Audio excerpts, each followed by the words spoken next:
Hello, it's your favorite sports Unc here. Don't forget to hit that subscribe button to join the fastest growing community on YouTube. Remember, Nightcap doesn't happen without you. So please subscribe or you're going to make Ocho cry. Gil, we're going to jump right into it. The Lakers hold off the Pelicans in the play-in tournament. They win 110-106. They beat them by 16, I think, on Sunday. With that win, the Lakers now face the defending champs. The Lakers are the 7th seed. They face the 2 seed Nuggets in the first round of the playoffs, which start Saturday. The Pelicans will play the Sacramento Kings in an elimination game for an opportunity to not to host, but to play the OKC Thunder, who are the number 1 seed. LeBron James had a team high 23 points to go along with 9 assists, 9 rebounds. D'Lo had it going pretty good tonight, 21 points, 7 assists on 5-11 from 3. 80 put up 20 points, notched the game high, 15 rebounds.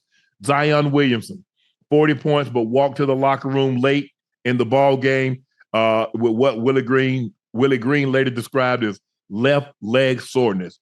For you to leave a game of that magnitude, I think it's a little bit more than soreness. We'll talk about that as we go, Gil. But what did you? Okay, Shams. Where is it at? You didn't put it up here yet. It's not up here.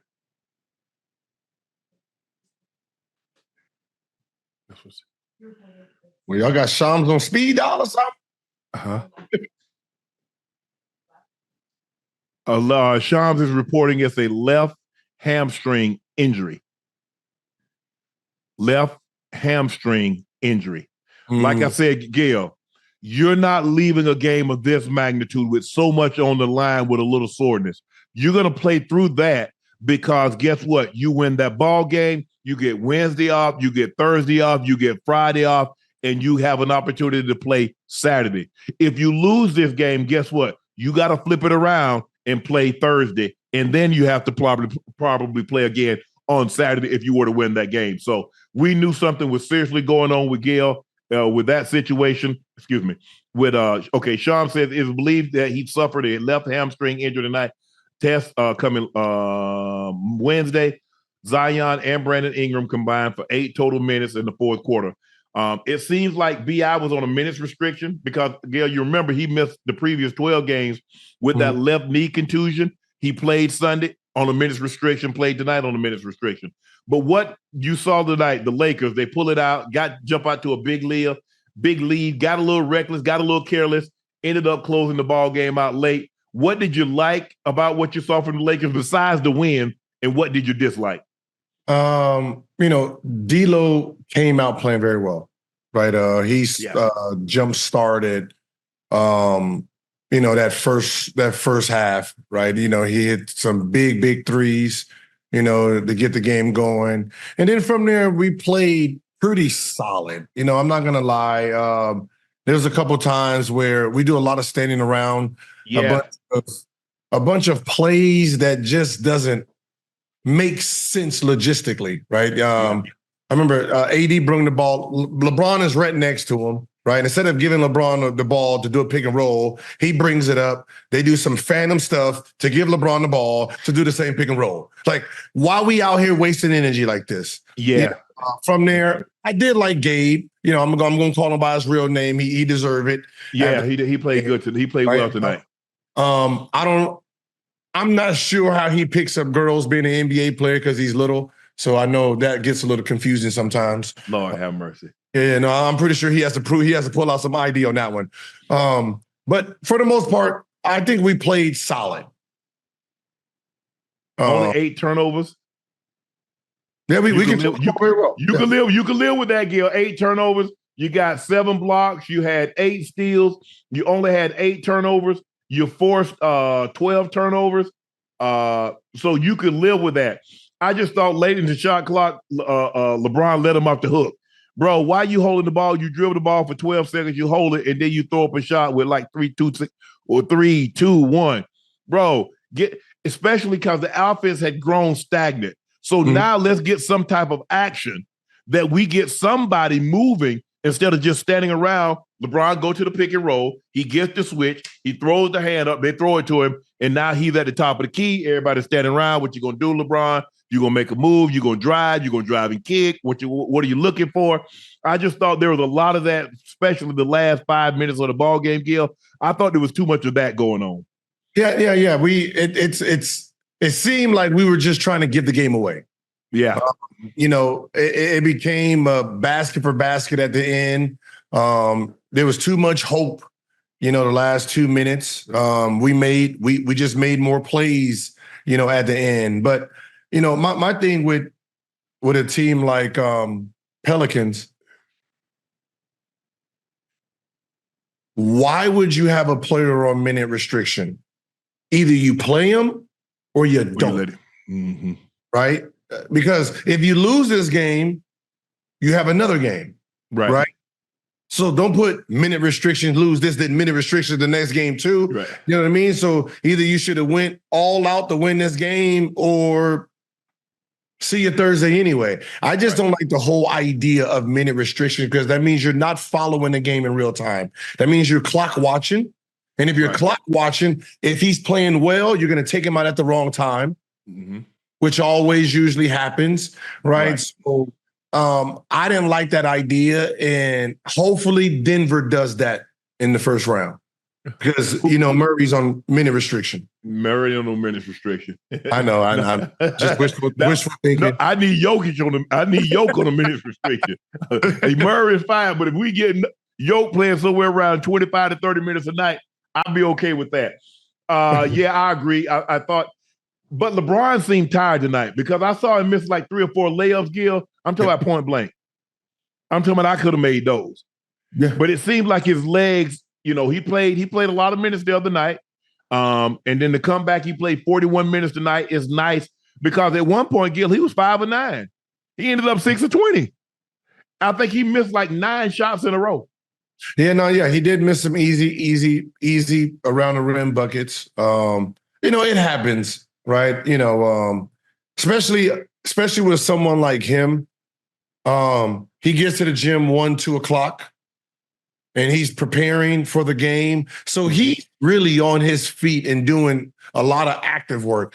When he's energized, looks great. When he's normal, looks great. But those days where he looks fatigued, he's really fatigued. Right. Yeah. One time he was going a little bit too fast. He made a great move, and then he was traveling too fast. He missed a couple of point blank. Zion got him from behind. He did. He been doing that his whole goddamn career. Guys. Hey, look, he don't have no breaks. No. He wants speed. Yeah. He wants speed. Once he get going, it's hard to stop a dump truck going 40 miles an hour. Because if you're not paying attention, you slamming in the back of somebody. Yeah. But they were able to pull it out. Like I said, Zion was playing unbelievable. He came out tonight. He was extremely aggressive. He wasn't going to make him settle for jump shots. He was dipping that shoulder, got a couple of charges, but I'm going to the basket. Now stop me. 40 points, 11 rebounds, 5 assists, a steal, a block. In 36 minutes, 17 of 27 from the field, 6 of 9 from the free throw line. I thought Zion played unbelievable. Herb Jones hit a big 3. He walked into a 3, kind of got their rhythm going. Alvarado, Grand Theft Alvarado, he came in there doing what he normally does, picking people's pockets. But it's going to be a very interesting matchup. Well, look, I'm not giving them much of a chance if Zion doesn't play.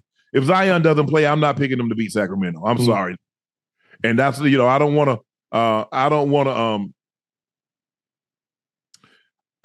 to like minimize someone, but Zion, the way he was playing tonight, and he's a central piece, and BI's probably going to be on another minutes restriction. And CJ, he came back down there because for the last 10 games, CJ was been off the charts. Yes. Especially like last 7 games. I think he was averaging like 30, shooting 50% from the 3. He came, reality kicks in sometimes. Zion couldn't happen at a better time. Zion, look, whatever money that he lost last year, he earned it. Yeah. He earned it back. The 3 years that wasn't guaranteed, he earned that money back, right? He played 70-something games. Yeah, he did.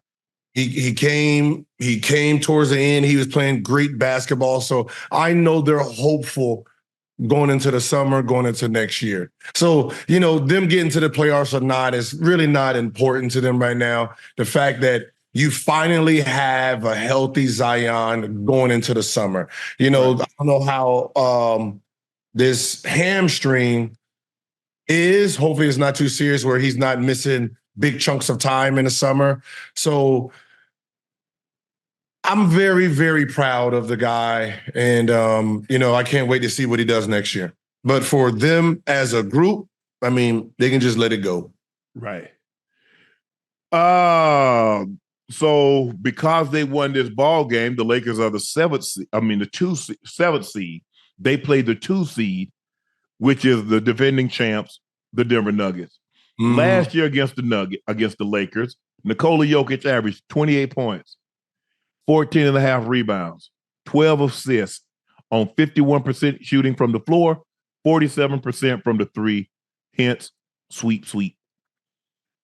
What does the Lakers have to do? Because the Lakers are the best team in the clutch. Last 5 minutes, game within 5 points. Pulled another one out tonight.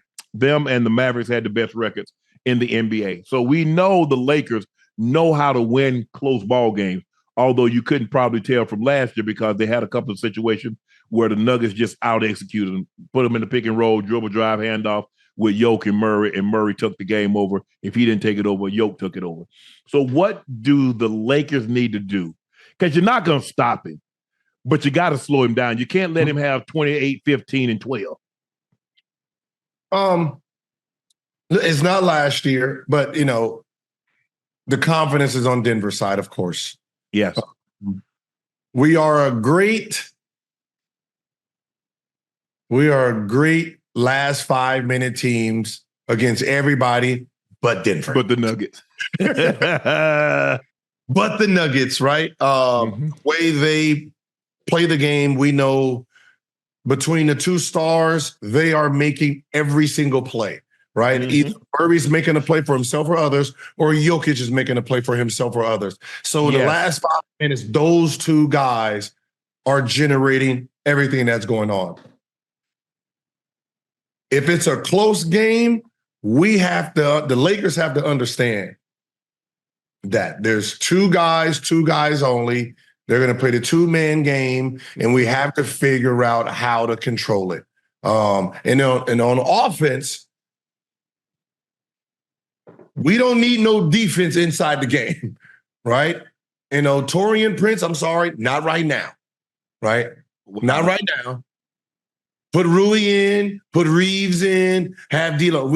If we gonna play 2-man game, we need all shooting threats on the court. We don't need nobody trying to play defense because the guy you're gonna be guarding is sitting you're gonna be guarding KCP. He ain't going nowhere. He gonna be in the corner somewhere. All right. We don't need your expert, defense in the corner. So therefore, you don't need to be on the court right now. So hopefully we don't have one of those defensive lineups in the game at the wrong time. Other than that, we're gonna need COVID 2024. Shut it down. AD's gonna need to play like he played when they was in the bubble and he went up against Jokic. He's gonna have to probably give you slightly more than what he averaged. He's probably gonna have to be somewhere around 28 and 15 a game because he's gonna have to look. If you say you're 2 stars, if you say LeBron and AD, neutralize. So whatever they give you offensively, AD and LeBron, whatever Jokic and Murray gives you offensively, LeBron and AD gives you offensively. Now you make it a series. Michael Porter Jr., Aaron Gordon, and KCP against Rui, D'Lo, and Austin Reeves. Well, we can win that. See, listen. If we get the D'Lo, I'm about to cut your ass, D'Lo. Whoa, if we get him, good, they good. hey, they should be telling him, hey, we about to ship your ass to Niagara Falls. You better get in here and get the buckets. If we get D'Lo playing how D'Lo's been playing and not that D'Lo we had last year in the playoff, in that round, we should be fine. Because he has to match Murray point for point. If Murray's averaging 20 and D'Lo's averaging about 15, we win in that series. But if he got 4, no, he can't do that.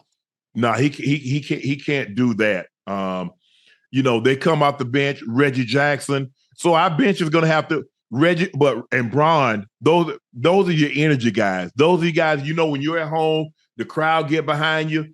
He's gonna get a couple of rebounds, he's gonna get a lob.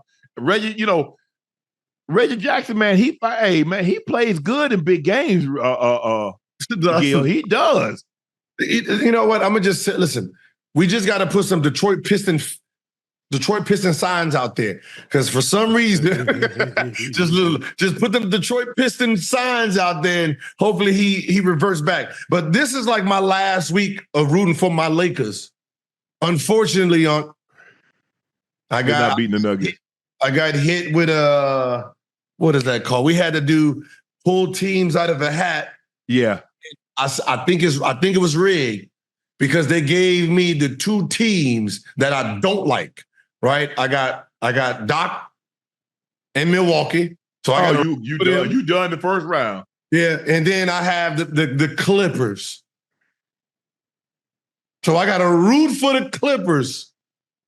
Yeah, I might be done the first round. Yeah, hey, hopefully I lose both, so I can start voting for my Lakers again. But I got a straight cheer for the Bucks and the Clippers during the playoffs. Without Giannis, first of all, the Bucks were struggling with Indiana with Giannis. Mm-hmm.